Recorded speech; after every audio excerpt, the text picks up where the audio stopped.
سر یہ سوال پاکستان سے ایک دوست نے بھجوایا ہے.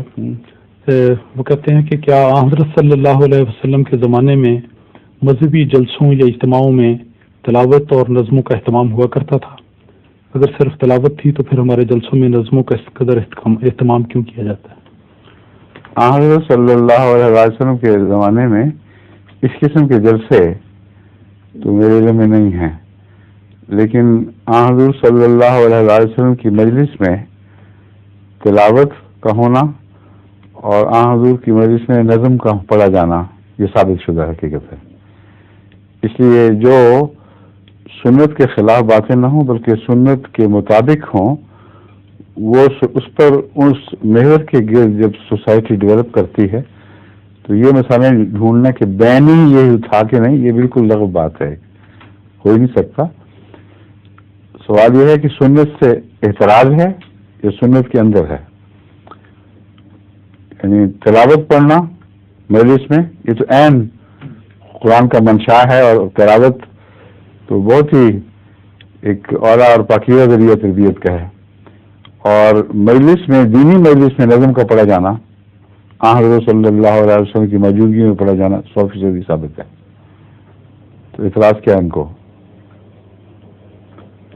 عجیب و غریب باتیں لوگوں کو سوچتے ہیں، خیر دلچسپ طرح سے دماغ ہے فرسائڈ سوچتے رہیں، لیکن اگر اس طرح واپس جانے شروع ہوئے تو پھر میں ان سے پوچھوں گا آپ گھر جو کھانا کھاتے ہیں کبھی اس میں پلاؤ اور آلو گوشت کھایا ہے؟ ماش کی دال کھائی ہے؟ کیا ثابت ہے رسول اللہ صلی اللہ علیہ وسلم سے کہ آپ بھی پلاؤ کھایا کرتے تھے اور آلو گوشت کھاتے تھے اور ماش کی دال کھاتے تھے؟ تو اس قسم کے سوال شروع ہو جائیں تو پھر بات تو کہیں سے کہیں جا پہنچے گی. آپ کے گھر چرپائیاں ہیں کہ نہیں؟ گدے بچھے ہوئے ہیں کہ نہیں؟ کرسیاں ہیں کہ نہیں؟ حضرت صلی اللہ علیہ وآلہ وسلم کے زمانے میں اس قسم کی چرپائیاں سب جگہ تو ثابت نہیں. باہر تھیں کچھ جن کا جنت کے لحاظ سے بھی ذکر موجود ہے، اگر معاشرے میں نہ ہو تو وہاں جنت میں بھی پھر وہ ذکر عجیب لگتا ہے. معروف تھی یہ بات، مگر رسول اللہ صلی اللہ علیہ وسلم کا اپنے سونے کی جگہ جو تھی وہ تو ایک چٹائی تھی جو کھجور کی بنی ہوئی تھی.